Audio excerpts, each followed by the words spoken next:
नमस्कार दोस्तों, मैं मृत्युंजय आपका स्वागत करता हूं हमारे इस चैनल सटीक परामर्श में। और देखिए हैमर से इन्वर्टेड हैमर से रिलेटेड लगातार वीडियोस जा रहा है हमारा आप लोगों के लिए। तो सारे विषयों पे लगभग बातचीत हम लोग कर रहे हैं।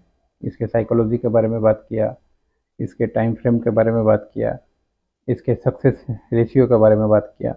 अब आज जो इसका मेन टॉपिक है स्टॉप लॉस, इसके बारे में हम लोग बात करेंगे कि how to setup a small stop loss in inverted hammer. यानी इन्वर्टेड हैमर में जो आप लोग स्टॉप लॉस लगाएंगे तो उसके लिए आपको क्या देखना है और किस तरीके से आप लोग जो है स्टॉप लॉस का यूज़ करेंगे। तो इसमें सबसे पहले आइडेंटिफाई आपको करना पड़ता है कि मार्केट जो है वो डाउन ट्रेंड में चल रहा है। Find the inverted hammer after a clear down trend. यानी डाउन ट्रेंड में जब बाजार है तभी आपको ये सेटअप देखना है। अगर डाउन ट्रेंड में ये बाजार नहीं है, अप ट्रेंड में बुलिश है, तो ये सेटअप आपको नहीं देखना है। सिंपल सा बात है, क्योंकि जब सेटअप देखेंगे तभी तो फिर मान लीजिए आगे जाके स्टॉप लॉस की बात आएगी। जब आपका ट्रेड बनेगा ही नहीं, सेटअप आपका बनेगा ही नहीं, तो क्या करना है, सिंपली अवॉइड करना है।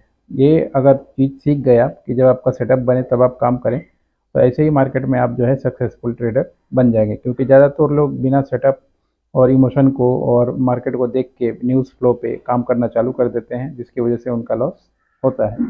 दूसरा है कंफर्म कब हो, wait for the next candle to close above the inverted hammer high. यानी मार्केट में ये इन्वर्टेड हैमर पे आपको परचेज एंट्री कब लेना है कि इन्वर्टेड हैमर बन गया, बहुत अच्छी बात है, आप देख लीजिए उसके बाद का जो नेक्स्ट कैंडल है वो इन्वर्टेड जो हैमर है उसके ऊपर क्लोज होना चाहिए। यानी जहाँ से वो कैंडल शुरू हुआ था, विग आप जहाँ से शुरू हुआ था और लास्ट में बॉडी बना था, तो आपको क्या करना है, जहाँ से ये विग ऊपर की तरफ जहाँ ख़त्म हो रहा है वहाँ वहाँ देख लीजिए कि जो अगला कैंडल है, नेक्स्ट कैंडल, उसके ऊपर क्लोज हो रहा है कि नहीं हो रहा है।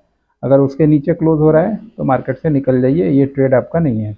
उसके ऊपर क्लोज हुआ तो फिर आप जो है ट्रेड में एंट्री आप बनाइए, अपना जो भी आपका पोजीशन है वो देखिए। उसके बाद set entry trend slightly above the confirmation, ठीक है, और place a stop loss below of the inverted hammer. और इसमें जो स्टॉप लॉस बनेगा आपका कहाँ बनेगा, जैसे मान लीजिए आपने विक के ऊपर एंट्री बना लिया और जहाँ पे इन्वर्टेड हैमर का बॉडी ख़त्म हो रहा है उसको मार्क कीजिए, या फिर उस रेट को देखिए क्या है, और वहाँ से फिर जो है वहाँ पे अपना उससे थोड़ा सा और नीचे हल्का सा आप अपना स्टॉप प्लेस कीजिए। क्योंकि मान लीजिए बहुत बार क्या होता है कि आपने स्टॉप लॉस भी लगा दिया, सब कुछ लगा दिया, पता चला मार्केट ने फॉल्स सिग्नल दे दिया।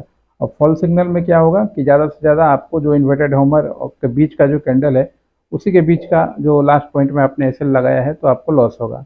तो इसमें क्या होगा, आपका कैपिटल वाइप आउट नहीं होगा।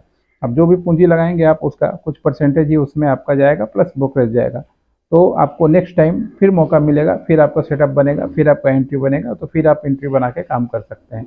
आप खुला छोड़ देंगे, नेकेट छोड़ देंगे तो क्या होगा, आपको पूरा कैपिटल ही साफ कर देगा। इसीलिए कभी भी हम लोग कोशिश करते हैं कि स्टॉप लॉस का कैलकुलेशन आपको ज़रूर बताएं।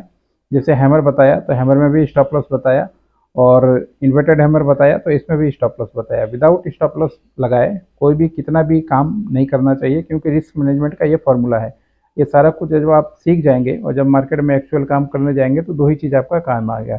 एक आपका साइकोलॉजी कि आप किस तरीके से ये सब चीज़ों को यूज़ कर रहे हैं, और दूसरा आपका रिस्क मैनेजमेंट, यानी आपने स्टॉप लॉस किस जगह पे पोजीशन किया है। और जब तक ये प्रैक्टिस नहीं करेंगे आप और आपको पता नहीं रहे कि आपका एक्चुअल स्टॉप लॉस कहाँ बन रहा है, तो फिर क्या होगा, आपका पैसा हवा में ऐसे ही उड़ जाएगा। बड़ा पार्टी बैठा हुआ है इसीलिए। और इससे भी अच्छा होता है कि मान लीजिए जब आप ये सारा कुछ सीख जाएं और इन्वर्टेड हैमर भी फॉर्म हो जाए, या मान लीजिए आप ये भी पहचानना सीख जाएं, हैमर भी पहचानना सीख जाएं, उसके बाद आप फिर उस पर स्ट्रेटजी बनाइए। बुल आपको, जैसे ये रिवर्सल है तो आप बुल स्प्रेड बनाइए सबसे अच्छा। तो उसमें क्या है, आप स्टॉप लॉस से थोड़ा सा नीचे का भी पॉइंट जो है आपके लिए मैनेज हो सकता है। आप 2 घंटा 3 घंटा आराम से मार्केट में ट्रेड में निकाल सकते हैं, क्योंकि वो एक तरफ आपका फेवर में जाएगा, दूसरी तरफ आपका माइनस में जाएगा। तो माइनस में जाएगा भी तब भी आपका कैपिटल वाइप आउट नहीं होगा, थोड़ा बहुत जो एसएल का पॉइंट है वो लगेगा, और आपके फेवर में गया तो आपको अच्छा खासा रिवॉर्ड मिलेगा। क्योंकि रेशियो और रिवॉर्ड जरूरी है। ये कैलकुलेशन अगर आप नहीं कर पाएंगे तो बाज़ार में आपका टिकना मुश्किल है। लॉटरी एक दिन लग गया, 2 दिन लग गया, तुक्का तुक्का हमेशा लगेगा नहीं। सीख के काम करेंगे तो ही आपका तुक्का लगेगा, बिना सीखे तुक्का 1-2 दिन लग गया, मगर जिस दिन आपका अपोजिट जाएगा वो पूरा ही आपका कैपिटल पे तुक्का लगा देगा। आशा करता हूँ चीज़ें आप सीख रहे हैं एक एक करके। लगभग सारा पॉइंट इस पे हम लोगों ने डिस्कस किया, और एक दो जो पॉइंट है उस पर भी डिस्कस कर लेंगे ये इन्वर्टेड हैमर का। आपके पास भी कोई क्वेश्चन होगा नीचे कमेंट में भेजिएगा। इसके बाद चार्ट पे प्रैक्टिकल, जैसे लास्ट वाला हैमर का एग्जांपल दिखा दिखा के हम लोगों ने वीडियोस आप लोगों के लिए शूट किया था, वैसा इसका भी शूट करके आप लोग के लिए देंगे। हमारा उद्देश्य सिखाना, सीखिए, काम कीजिए, कमाइए। इससे अच्छा कोई बिजनेस नहीं है जो आप किसी के भरोसे नहीं, खुद के भरोसे घर पे रख के सीख के काम कर सकते हैं। नमस्कार।